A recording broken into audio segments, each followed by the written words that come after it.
Kagigising ko nga lang pala ulit mga par. Maaga ko kasi hinatid yung pamangkin ko, kaya pag uwi ko sa bahay, natulog nga pala ako ulit. Pero bago lahat, ako nga po pala si Jack, maraming pangarap para sa pamilya.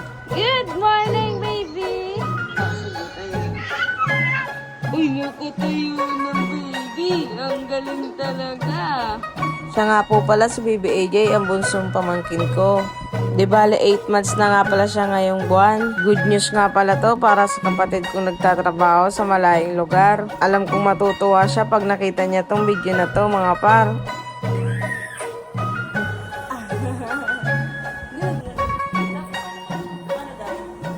Dahil 8 months na nga pala siya ngayong buwan, naisipan nga pala naming magluto mga par. Ang liwings nga pala yung gagawin ko. Naka-ready na nga din pala yung mga sangkap na gagamitin ko at lulutuin ko. Di bali 3 flavor nga pala yung gagawin ko mga par. Homemade garlic mayonnaise nga pala yung uunahin ko mga par. Sinunod ko na nga din pala yung garlic powder. Pipigaan ko na nga din pala ng isang kalamansi. Kaunting sauce nga lang din pala yung gagawin ko. Pag-aati-atiin ko nga din pala yung manok. Bali 3 flavor kasi talaga yung gagawin ko. Nilagyan ko na nga din pala ng kaunting suka. Sinunod ko na din yung paminta at hinalo ko na din.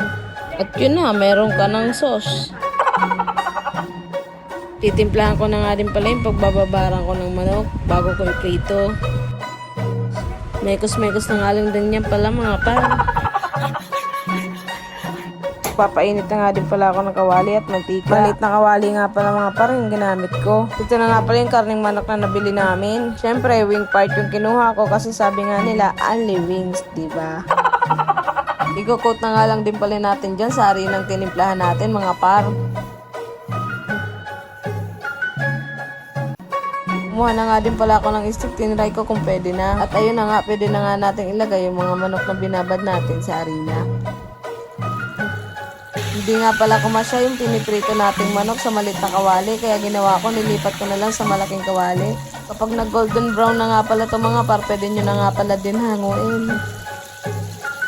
Ay gabi, ang ganda talaga ng pagkakakoat nyo mga par.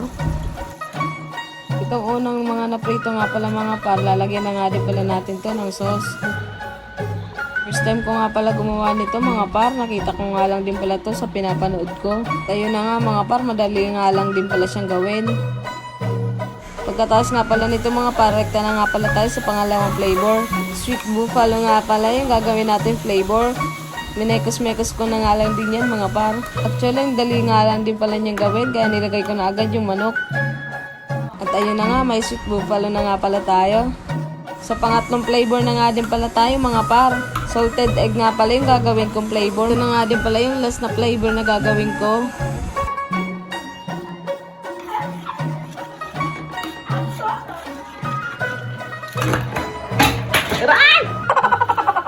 At ito na nga mga par, mukha namang salted egg siya.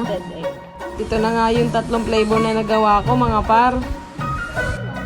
Pero bago lahat, kakantahan nga pala natin muna yung aking pamangkin. Pero hindi nga pala talaga niya birthday. Walang buwang pangalan pala siya dyan. Tuwang-tuwang nga din pala yung pamangkin ko. Nag-picture-picture nga din pala muna sila dyan mga par. At ito na nga mga par, take-iban time na. At yun na nga, nasarapan nga din pala sila. Pero para sa akin, nakakaumay siya mga par. Kasi coated siya ng sauce mga par. Yun lang, salamat sa panunod.